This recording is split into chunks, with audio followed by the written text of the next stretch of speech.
I'm so grateful that you've taken the time to join us today, and I'm also incredibly grateful to our presenters who are going to share some of their wisdom on a really important issue. So today's webinar is Mental Health for Remote Workers, Supporting Employees and One Another. And before we get started, just wanted to make some housekeeping notes. Definitely feel free to keep checking in, saying hi, letting us know where you're dialing in from, logging in from in the chat box. We are recording the webinar, and the webinar recording and slides will be emailed to all the folks who've registered. So everybody on this call should get the slides and recording emailed to them, but they'll also be available on MHA's website with the rest of our webinars. I'm really grateful to folks who've been logging into this, our twice-a-week webinars for the past month or so. It's been great to chat and learn with you all. So my name is Kelly Davis. I'm the Director of Peer Advocacy Supports and Services in Mental Health America's National Office. I will be monitoring the chat box in case you have any questions, if you have any tech issues during the course of the webinar, but I'll also be moderating our question and answer portion at the end of our conversation. So if you have any questions throughout the webinar, just put them in the chat box. I'll make sure to note them and make sure to bring them up at the end. So really grateful today to come share with all of you. We're going to have a conversation with two, let me hide this really quickly, with two really awesome leaders in the field. So it's going to be really a dialogue from their perspective as leaders in workplace mental health to talk about the challenges that we're seeing given the rapid changes. Many of us, whether we've been remote workers before or are suddenly finding ourselves as remote workers, and the role that everyone has to play, whether that is whether we're colleagues or whether we're in organizational leadership. So to introduce today's presenters, so today we have Dr. Doreen Marshall, who is the VP of Mission Engagement at the American Foundation for Suicide Prevention.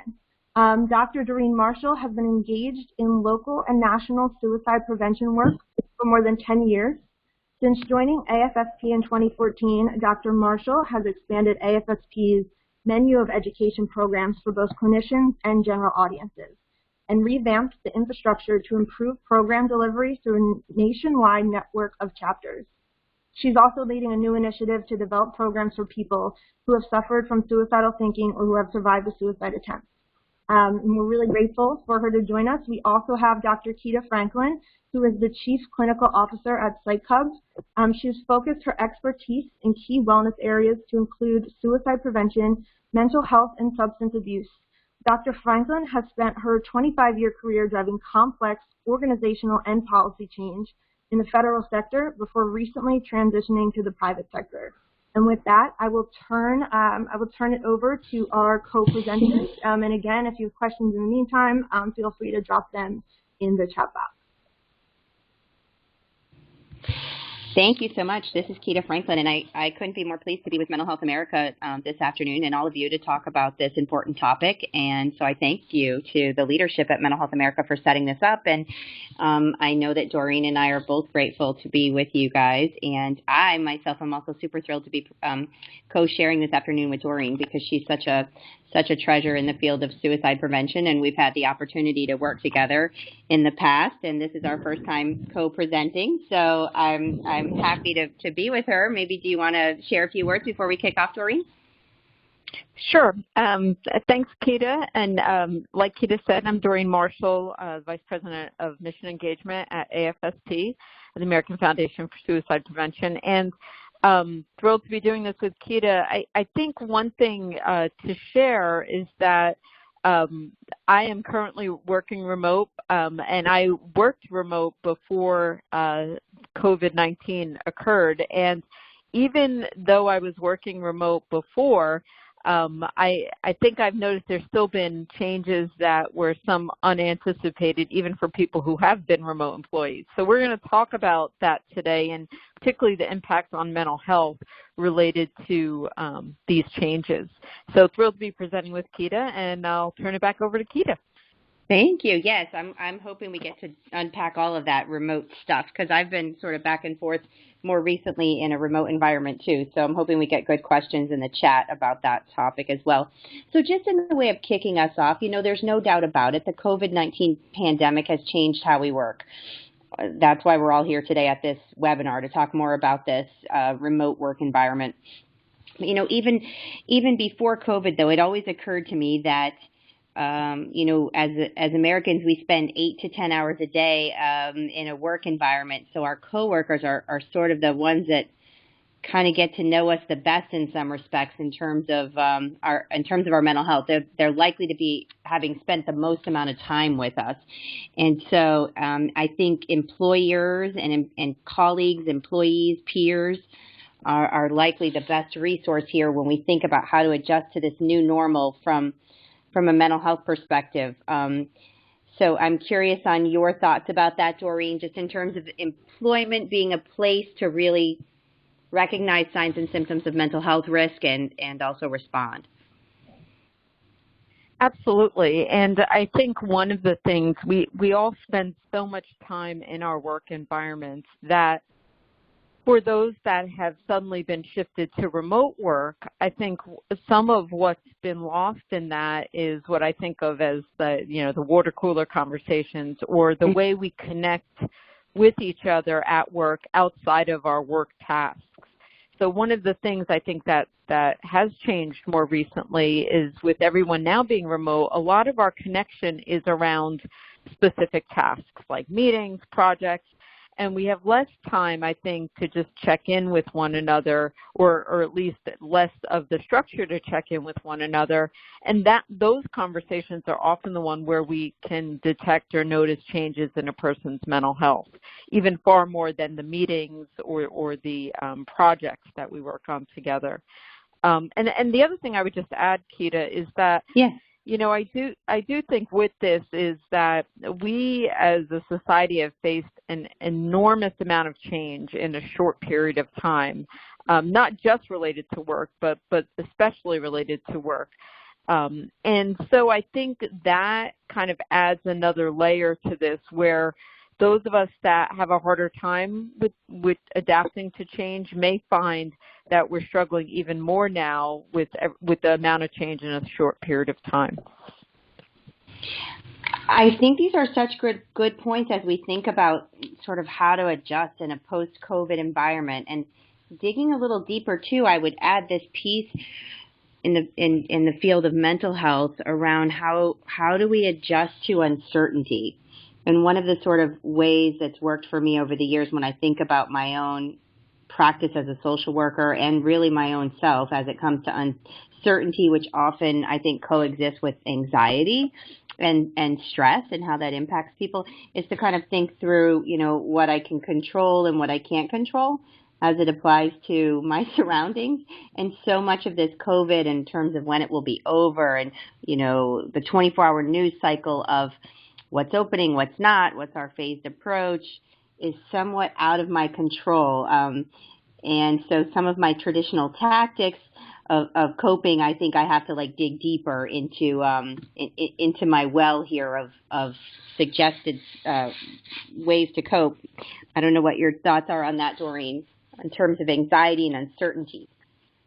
Yeah, well, and I think you're absolutely right. And I think in addition to us having to access even more of our own resources around how we manage change and uncertainty, I think one of the big challenges for employees right now is that very few people are working remote without any other things interfering. In fact, I could probably say everyone has something going on, whether it's concern about people living with you, whether it's concern about people who aren't living with you right now, whether you're managing children or other relatives that need support, so I think, one of the things I was sharing with someone is I've been working remote now for 6 years, but in the last month, I've also had my kids home, my husband home, where usually my remote work would be in a fairly empty house.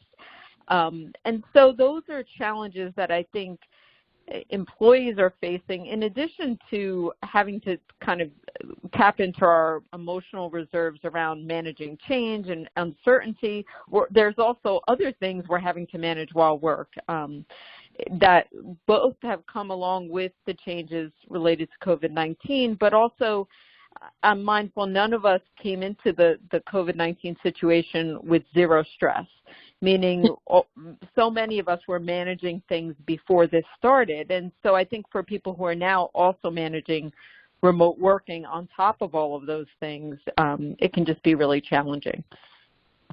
Yeah, so it sounds like you're saying like your pre-existing vulnerabilities, we would say, or pre-existing stress level, how full your bucket was before COVID kind of impacts where things are at in a post-COVID, which I know we're not even in post-COVID right now. We're still in the throes of it, but it's sort of all of that matters, it sounds like you're saying. Absolutely, and the new challenges. Like I said, people are schooling their children at home for the first time. They're managing support to relatives and others they may not be able to have access or visit to physically right now. So I'm just mindful that it's both and, right? It's the new challenges that have come along, but many of us had challenges even before this hit. Yes, and speaking of so much of this, I know we talk a lot about setting clear boundaries for remote work, and this is kind of a concrete task and easier said than done, but we talk a lot in the field about being sort of straightforward in communicating our expectations about our work. And it seems to me that this is even more important during a COVID time.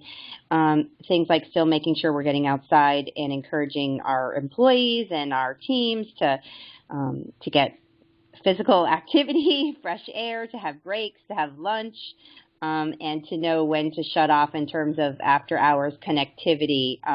Just this clear boundary setting around work structure, just because we are working remote, probably doesn't mean we should be doing it, 24/7. I don't know if you have any thoughts on that or anything else we could say to kind of frame this whole, why it's so important to set clear boundaries for remote work.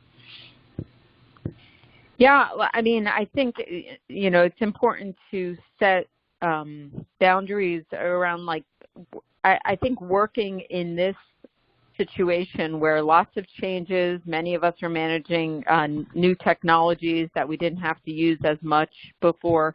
So I think having some boundaries so that you have emotional space, right, and emotional downtime from the stress of work. But then also I think physical boundaries. For many of us that aren't used to working at home, we may be working at our dining room tables or in our kitchens or maybe working with other adults who are also working in the home. And so I think also having some physical space that you dedicate to work that you can also leave and walk away from at some point is another way of kind of having a boundary. Because I think otherwise there's the danger of feeling like you're working all the time. I love that idea, like literally getting up and walking away from your space. As like a physical sign of like, okay, I'm putting it aside. I'm off for now. I'm completed my work for the day. Yeah, I love that idea. Yeah, I mean, I think literally powering down, but also figuratively in a way of being able to step away from work because I think what ends up happening, Keita, is that our emotional investment, or I should say our emotional resources that go to work are also having to go to other things right now. And it can leave us with this sense of feeling like we're overstretched or overextended. So in a way, kind of shutting off work or closing down at the end of the day is one way to kind of free up our mental and emotional space for the other things that are demanding on us right now, including self-care, which I know we'll talk about. So important, yes. I'm also thinking through the role of COVID and remote work in the context of social connectedness. And so I'm wondering if we can talk a little bit more about this between us as well. I know we've had prior conversations, of course, both of us coming up the field in suicide prevention about the importance of social support and what a big protective factor that is for people struggling with signs and any kind of risks, not just suicide, but just the importance of social support. And so many of us, myself included, get our social support from work. Good or bad, maybe we don't get all of it from work, but that, work, you can have, like, you hear people saying it's my work family and, things like that. So I think that also needs to be more purposeful in a remote environment. Like, you really have to schedule your morning coffee with maybe a colleague, or your virtual end of day huddle has to be, put on the calendar. And it's like you've said before, it's not going to happen intuitively by popping our head into an office like it might if we were in person. But I'm curious if you also have more thoughts to share about the role of social connectedness during COVID-19 and all of the remote work going on. Yeah, I mean, I think you have it absolutely right that this is forcing us all to be much more intentional with our contact, because we don't have what I think of as those casual moments where we may be physically lingering for a bit after a meeting or to say hello, to check in with someone. So we have to be intentional about that. And I know a lot of, we've done this at AFSP, but a lot of us have scheduled meetings via Zoom and Skype and FaceTime just to connect socially with one another, just to say, how's it going for you? What else are you needing to juggle? What can I support you in doing? But also just to talk and to share some of our emotional experiences around this. Now, I do think, it may be that folks do that with a coworker or with others that they feel comfortable with. I certainly don't mean to suggest that we have the same level of comfort with everyone in our work environments. But I think having the opportunity to talk about things that aren't specific work projects, even if it's just, a few minutes here and there or 30 minutes a week, or to connect with our coworkers is really important. I think the other thing I would say is that, when you have meetings, they're right now specifically, they're very focused on the task at hand. And so what we lose in that is just the ability to connect in kind of outside of the task itself. So I think that's why it's important to just structure those times, put it on the calendar, have it be a drop-in among a few people, just a way to connect. And it doesn't have to be a face-to-face meeting. Keita and I were talking earlier about just how Zoom calls and those FaceTime calls can they can tap emotional energy in a different way. I think staying connected via text or other ways to your coworkers is also really important right now. The other thing I did want us to talk a little bit about is this notion of the employer challenge or challenges from those that are managing people with this remote. And I wonder if you want to say a bit about that, Keita, and I will as well. Yes, for sure. And I so appreciated your techniques around social connectedness too. I wanted to add one thing, a tactic I've seen them do at Psych Hub is they'll put it on the calendar for people to drop in, and they call it water cooler chat. And it's like an open time for anybody to come in. So I just offer that idea because it rings true with some of the techniques that you were talking about. But shifting gears, though, yes, in terms of big picture, team leaders, employers writ large across, like what can employers do when you're trying to think through how do I tend to my employees' mental health during this time of COVID, especially when maybe your agency isn't a mental health agency for some. I mean, I hope that it's intuitive for us that work in mental health to tend to it, but for agencies that just might not be used to this. I'm glad that we're also able to spend some time on the webinar today to talk about that. And one of my first things that rings true for me when thinking through this is the power of leadership in terms of setting the culture. I came up the field in the last few years in the military culture where where culture mattered, and the tone that you set in the unit and the tone of the leadership sort of defines how the agency operates. And so this idea that it's okay if you're not okay really matters, and this idea of leaders actually being authentic and even in some cases vulnerable with their own experiences on how hard it might be to be, parenting two young children and teleworking and just all that's going on today in the context of COVID, I think is one of the first steps. So like setting the culture and getting the culture in a way that it's mental health friendly and appropriate and embraces all the practices and techniques that we know to keep people day to day with a sense of hope and a sense of a compassion with what they're going through, I think is all important. I certainly have more to share in this side of it, Doreen, but I also want to hear from you. Well, I think you're exactly right about setting the culture and the tone, and this can be related to a number of things with work being remote now. I think we're all working under different conditions, right? And that's different emotional conditions, but also different physical conditions right now.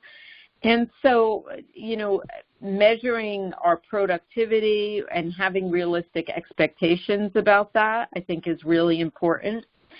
I think setting a tone where, if something happens in the course of a meeting, recognizing that people are working at home, often with kids, pets, others. So, making it okay if, your child pops in when you're on a video call or your cat steps on your keyboard, whatever those things are, I think leadership can set a tone of that we're all recognizing that people are working under different conditions, and that we have realistic expectations about productivity and what people are able to accomplish. I think it can be super important for employers right now to help their employees prioritize. I think that's something that folks may be having more difficulty with given the new demands on them. The other thing is, and I saw someone mention this in the chat box, so I wanted to reference it because I completely believe this, that we all have different comfort levels with technology too, and I think, the current COVID situation has had all of us using technology more and maybe some new technology we haven't used before. And I think when employers need to recognize that people may need a little bit more assistance or may not have the best setup at home for this, and really helping them work through and troubleshoot some of those issues.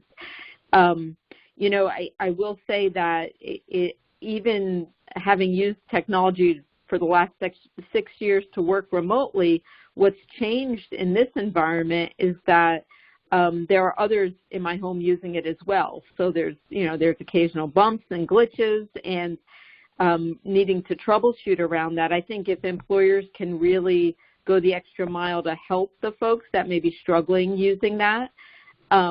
I heard a great quote. It was related to a podcast that I had been listening to, and what they said was that when you remote work, your internet connection is your commute. So if you have a connection that's not stable or that's frustrating, it creates the same kind of stress as sitting in traffic.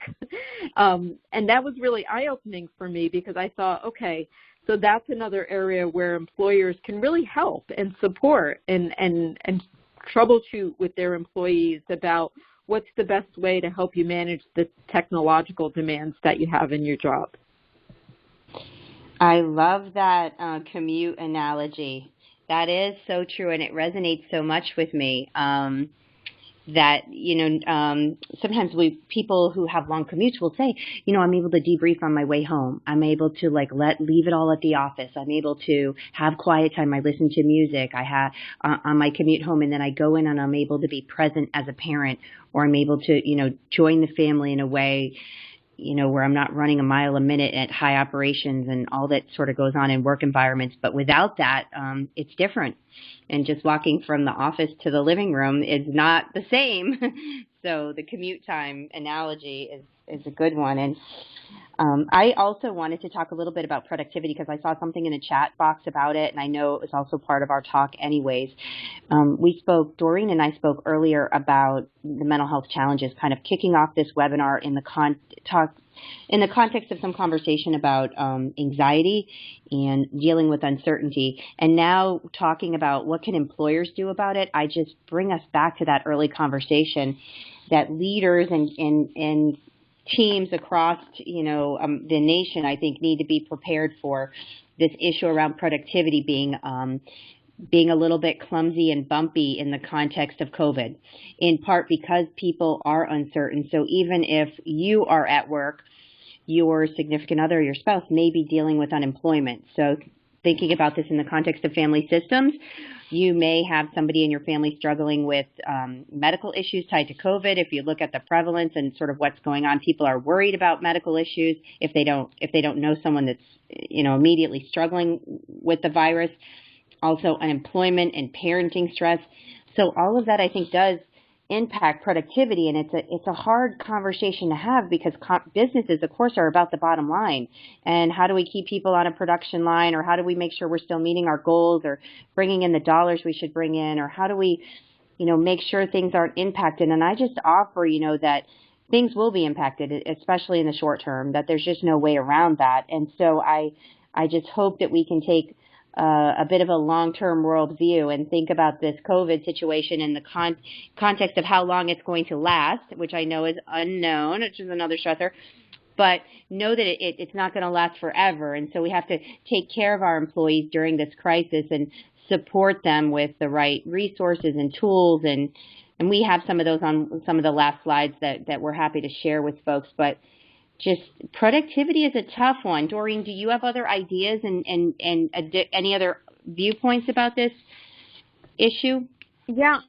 Well, I think maybe just a recognition that, our productivity day to day may be different. So there may be days when we wake up, feel like, okay, I can tackle this, I can tackle what's on my agenda for today, and there may be days where we either feel like we don't have the emotional energy or we're really having to readjust. And I think, and someone mentioned this in the chat box, I think it's super important, that, the amount of loss that's coming with COVID-19, loss of life, loss of things we were looking forward to that may have been canceled. I mean, all of that takes a different emotional toll. And so, we're also coming to work with that in our minds, in our hearts. And for those that are grieving right now, I think that can be like an added stressor that, it may be harder for employees or employers to pick up on, that their employees are also struggling with that in the background. You bring up such a good point around loss, and I hadn't thought about that early on. I've thought a lot about trauma and all that I know from people being exposed to trauma, like sudden changes to life circumstances that can be traumatic. And I do think that this COVID environment falls in that bucket of, not just stress, not just acute stress, but, also all that we know going on for the healthcare profession right now. And those working on the front lines, this potential for trauma exposure and feeling, traumatic experiences. But I think also this issue around loss does matter. And how do we help people cope with loss?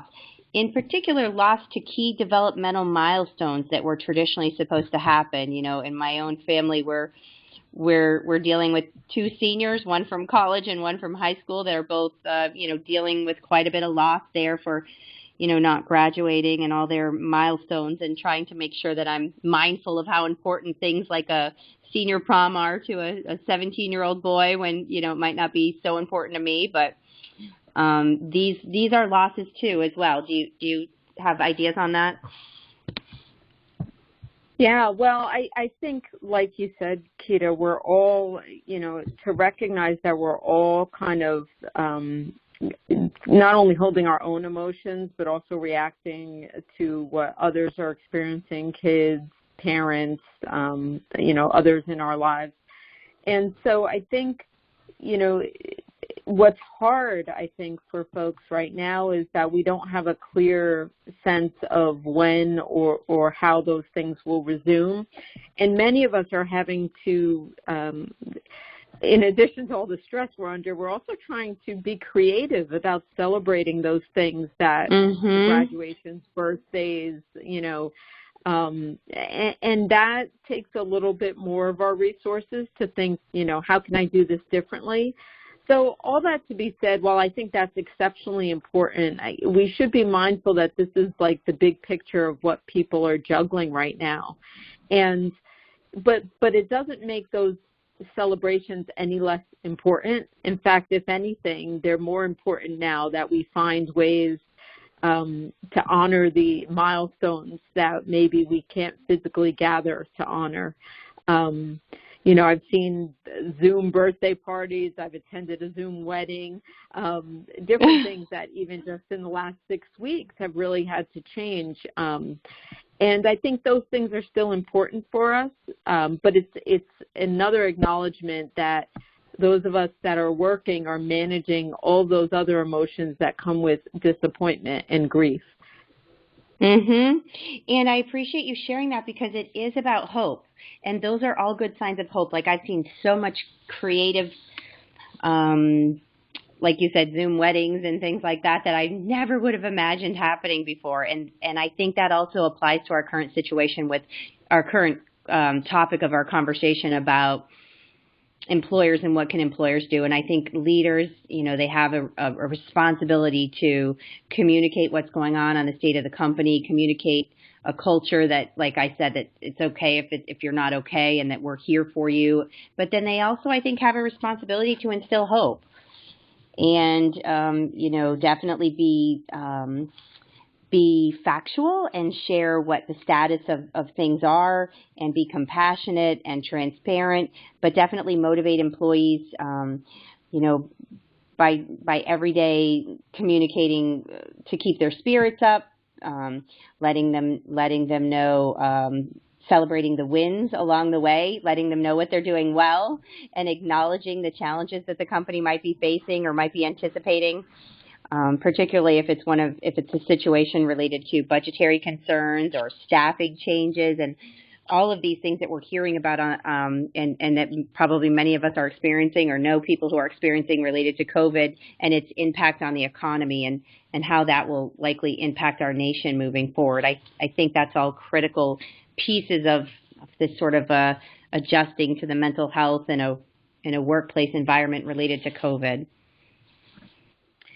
Yeah, and I think just kind of transitioning to this idea of, so given all of this, how do we invest in our well-being? How do we invest in, if we're working with other people, how do we invest in our coworkers, taking care of themselves? And if you're managing people, certainly. I think maybe the first step is really just a recognition of everything we've talked about so far, that this is not remote work under usual circumstances, that when people make a decision to school their children at home, there's usually lots of resources and things that go into that decision. It's not usually just a sudden, your kids will be home starting on Monday. And so I do think if we could just have some compassion for ourselves and those around us as a starting place, recognizing that it's not going to be business as usual for any of us. But then I think also recognizing that, the little things we can do to support ourselves right now and to support one another may seem little, but they really add up to some big important things. So I've been making sure that I don't overschedule my workday, and that those around me that feel empowered to say I can't make that or I can't do that, and making sure you're doing things like getting up, taking a walk, eating meals, even if you're walking around your house right now. Stretching, because I think some of it is people start to feel like they have a responsibility to sit at their desks for 8 hours, which, isn't how we work any given day, let alone under these circumstances. I think the importance of encouraging people to take care of their physical health right now is vital. We know that stress and our immune systems, stress doesn't have a great impact on our immune systems, and we all need our immune systems to be as healthy as they can right now. So anything we can do to encourage people to minimize their stress, find time for mindfulness, and really that may mean taking breaks throughout the day. Just so that we can have those moments where we reset and that we can reinvest in the things we're working on. These are all good techniques. I love this idea of also just, as corny as it may sound, I love this idea of continuing to act like it's a normal day in the context of get up on time, keep your same routine, take a shower, sit to your work area, your designated work area, take your breaks, eat lunch at your same time, like stay in a predictable rhythm. I think that's what's worked for me. But also I wanted to respond too on something that fits in the same category. Somebody was mentioning in the chat bar about agencies that have remote workers and on-site workers. And how do you balance all that when you're trying to think through keeping remote workers connected and plugged in at a time when many of the workers are on site because they're essential? And that was a really good question that somebody posted, and I offer that I've been in environments like that before, and it can be difficult because the on-site workers are working in fast pace, and sometimes they're not cognizant of leaving out the remote worker, but they're just working to get stuff done. And so one technique that I know has worked for me over the years has been to assign somebody on site to kind of be their battle buddy or their peer to, if there is a last minute huddle, let's hop so-and-so on the call, or let's get them to Zoom in real quick, or that person, without even saying it, like as the on-site people are huddling on an important topic, that person is pulling up Zoom or putting that, the remote worker on FaceTime. But at least if it's like assigned to somebody, and certainly a volunteer, not making somebody do this, but just a peer support on site can help, I think. And then also recognizing that you have to dial in. You have to at times go in on video, like just dialing in. I know I saw somebody in the comments saying they're zoomed out, and Doreen and I are zoomed out too, I think, at times. But when you are remote, you do have to, dial in on camera at times. You can't just phone in. So this way they can see your face and be reminded of body language and all of that. Doreen, do you have other suggestions around remote and on-site essential, kind of that phenomenon? Or what are your thoughts also on that? Well, I think you make a good point, and maybe the bigger point here is as much as we can openly communicate with those around us about what we need, and that's our fellow coworkers, that's our supervisors, that's the other people that we may or may not be interacting with, living with, checking in on. I think open communication, and we've been asking people so much, how are you doing? But I think really asking, how are you feeling, is an important question these days, because I think a lot of people are doing what they can do, but they may be feeling differently. Like you said, the stress of all of this may be leading people to feel more sad, more tired, more frustrated, and really checking in with people emotionally. And then I think, like you said, communicating around what the priorities are. So, I kind of have this connection with my team, which when I'm not at my computer, if there's something that requires my immediate attention, please text me, or otherwise assume I'm not at my computer. Finding ways to just communicate what you need is really important right now. And I think one other thing, just to go back to this idea of investment and well-being, yes. I know that, it can feel like, I'm not working enough, or I'm not at my computer or whatever enough. And what I'd say is that anything you do that contributes to your ability to be present with your work right now is a huge and important investment. So whether that's getting exercise, whether that's making sure you actually eat a meal and not just graze while you're working, whether that means taking some time to call a friend or interact with people around you throughout the workday. These things really can help recharge us, but we often feel guilty for doing them.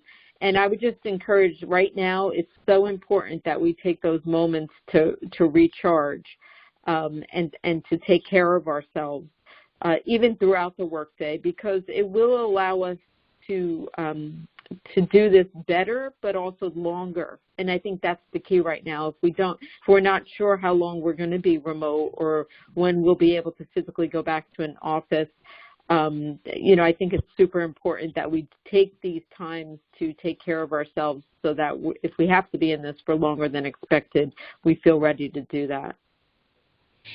Yeah, we don't know how long this will take, so I think we do need to plan long term, and I think those are good tips and suggestions. And you remind me as well, as one of the guests on the chat box, talking about how to talk to people who've been furloughed.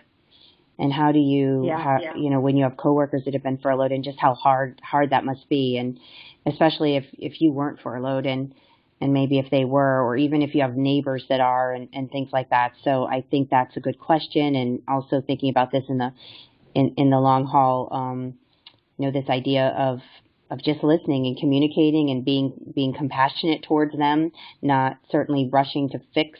There's nothing one of us can do to fix somebody's furlough situation, but just people will feel a relief when they know that they are surrounded by people that care about them and that will be there for them as a listening ear or a resource in some respect.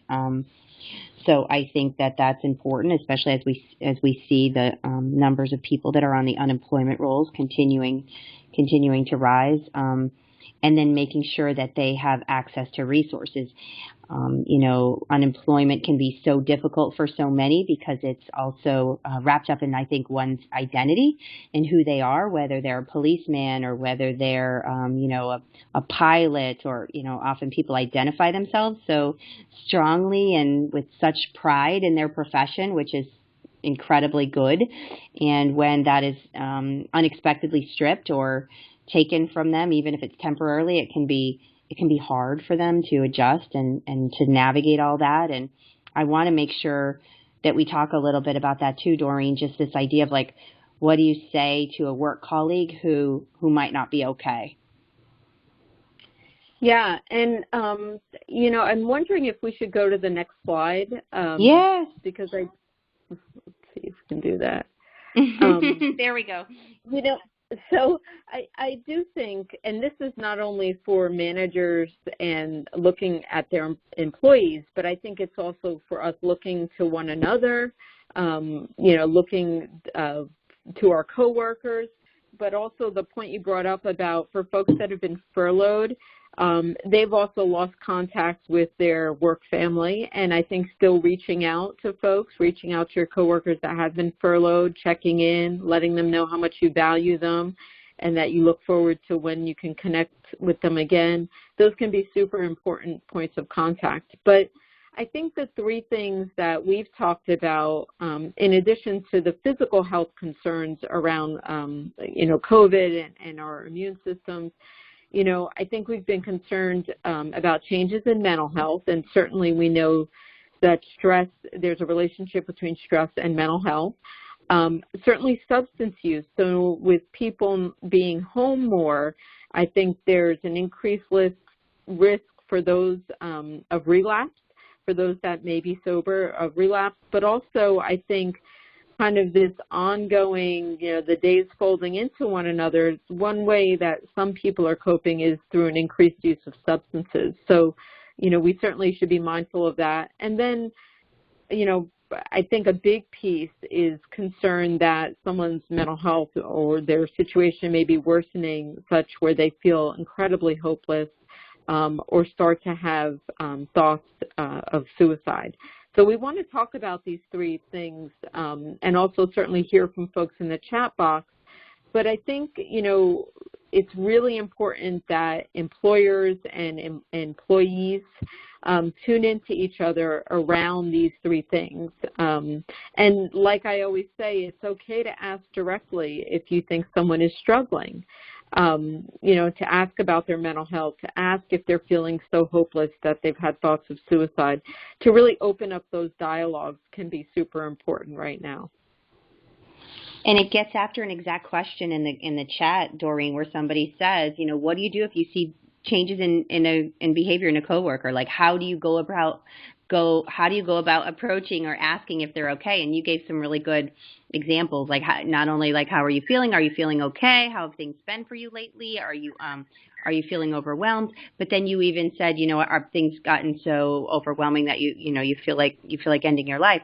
We have, I think they shared over 1,000 people on the call, on the webinar today. And I mean, making sure all of them leave this with this idea of knowing that it is okay to ask that question, that you would not have given somebody the idea to end their life. Like, in fact, you would have helped them, and them knowing that you care about them and knowing enough that you would even ask a question about suicide risk speaks volumes about your own, willingness to offer assistance. But I don't know if you have anything else you would add about that for somebody who might be afraid to ask that question.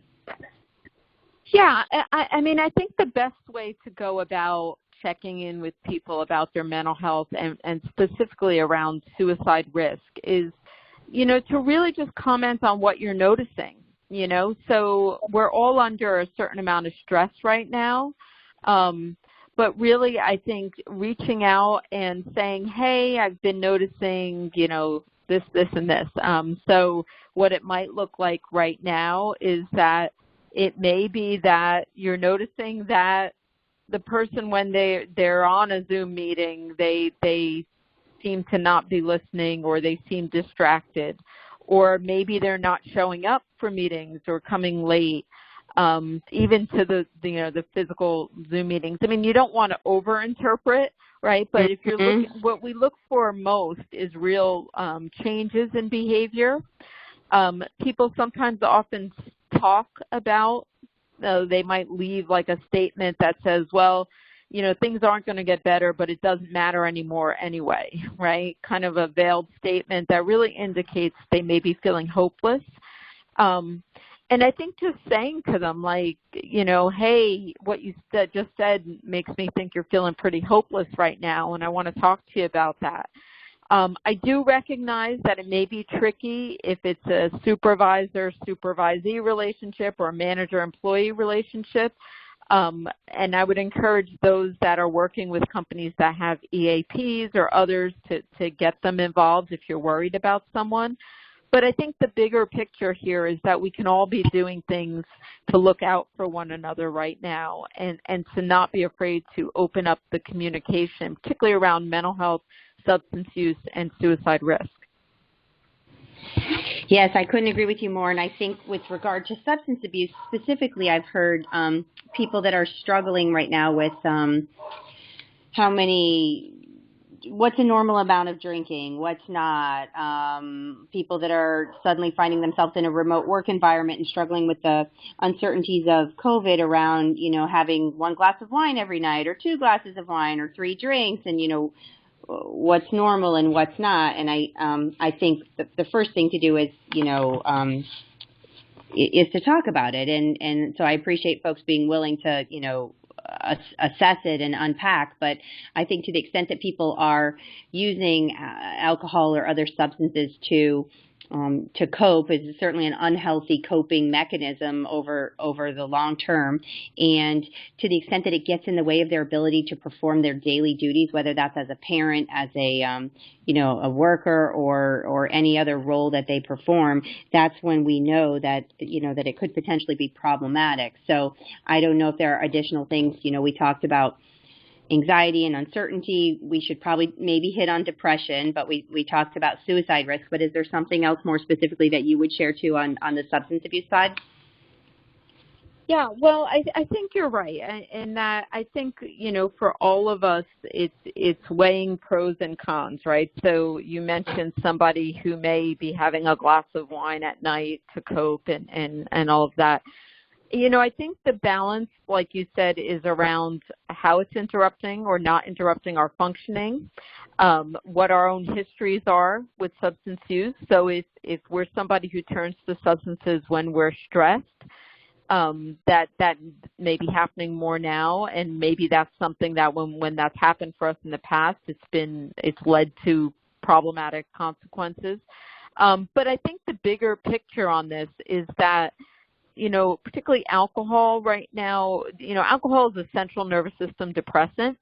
So what many people that use alcohol, even in small amounts, are finding right now is that in the days that follow, they feel more down or more depressed, maybe, or have more kind of difficulty managing those feelings than if they had not been using alcohol at all. So again, I think that's a really important piece.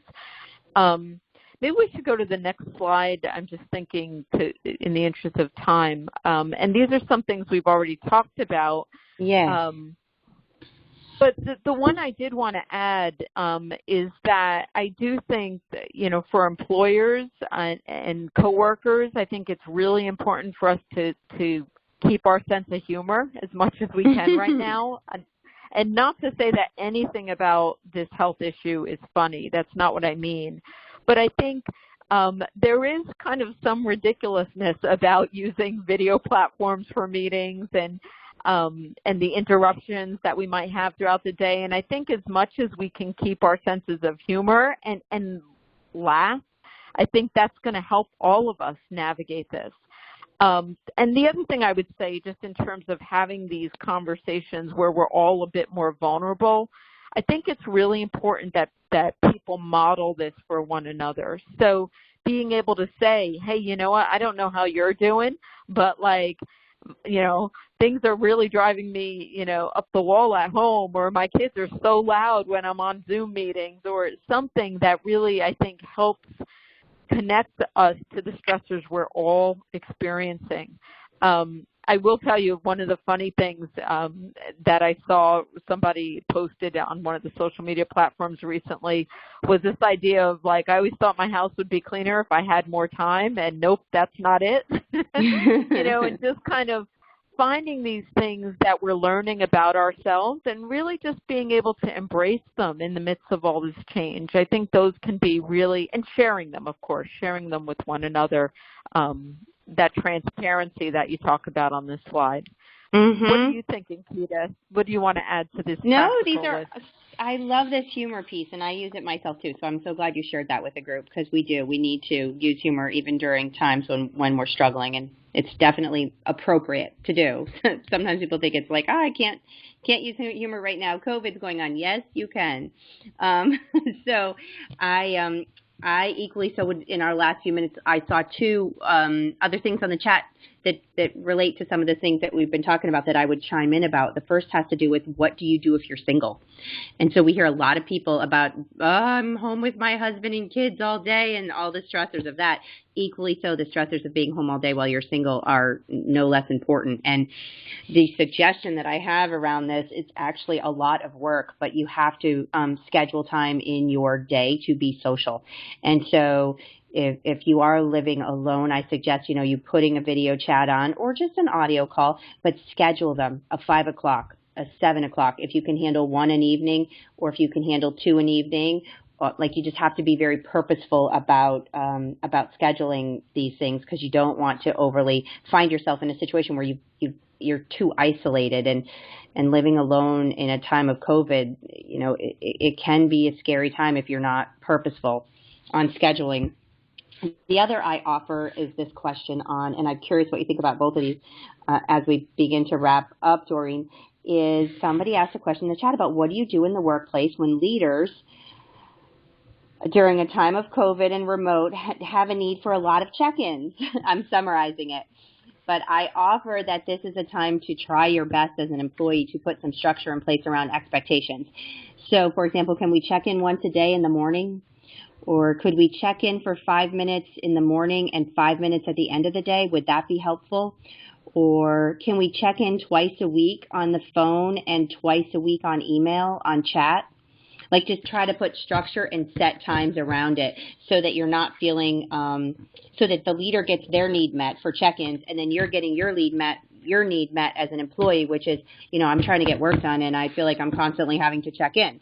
So it's sort of a both and.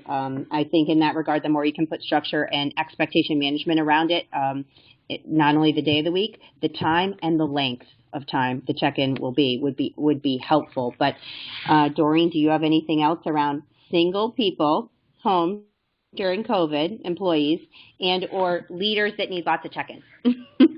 Yeah, well, let me take the second one first. I think leaders that need a lot of check-in or whatever, I think it's so easy right now to assume. And so, I can imagine, for example, a manager thinking, well, I'm going to check in with my folks twice a day because that's what they need, not recognizing that that's creating an additional stressor for you or that's not really helpful. I think this is where having real, honest communication and also, I think, varying how you check in. So it may be that if you're in a meeting together, you say, hey, can we both stay on for an extra few minutes just to touch base rather than adding another time, or having a once a week longer time to check in and then just kind of doing the rest over email I think the bigger picture here is that we all need to be communicating what we need and not assume. And if you're a manager, to really ask, what would be most helpful for you given everything you're managing right now or everything you're working on for us to check in? How frequently is that? And then I think for the single person or living alone, we all have different thresholds, in terms of whether we're introverted, extroverted, in terms of our need for connecting, but also we all need to connect, but I think also whether connection energizes us or drains us. And my guess is for lots of people right now, being alone is okay to a point, but they do want contact. And someone put in the chat box, I thought this was a great example of even just having kind of small check-ins, whether you're playing a game together online or texting each other, social media, finding ways to stay connected, because I think what we all need is some human contact throughout the day. That helps us, even if you're incredibly introverted. Going a whole day without speaking to another person can really take a different emotional toll. So finding small ways to communicate, I think, can be really important. These are good techniques, and I've appreciated having time with you this afternoon, Doreen, and seeing all the good stuff come in on the chat line and how it resonates with our topic, and the guests providing good techniques and ideas and contributions to each other as well has been incredible. I turn it back to the staff at Mental Health First Aid, and I thank you guys for hosting us. Yep, yeah, and I think we do have a resource slide to share as well. You're right. I would love for folks to look. Yep. The foundation has some incredible resources, but also Psych Hub has a COVID page. Pull all that up. We have some free videos that you can use, all sorts of good stuff.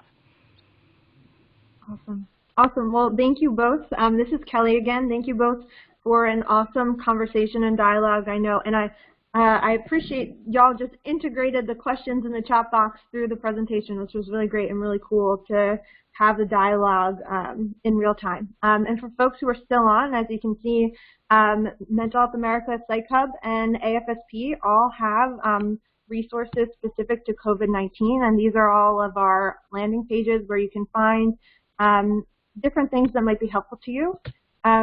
And thank you all. I'm looking in the chat box. Awesome. I'm so glad you all enjoyed this. And just as a reminder, the webinar recording and slides will be sent to you all via email, and they'll also be listed on MHA's webinar page at national.org/MHA-webinars. And we've been doing twice a week. Thanks for folks who've been hopping on to join us. And with that, we will wrap it up. Again, just appreciate our presenters for an amazing conversation, and to all of you for joining and asking questions and sharing your experiences. Thanks, everyone.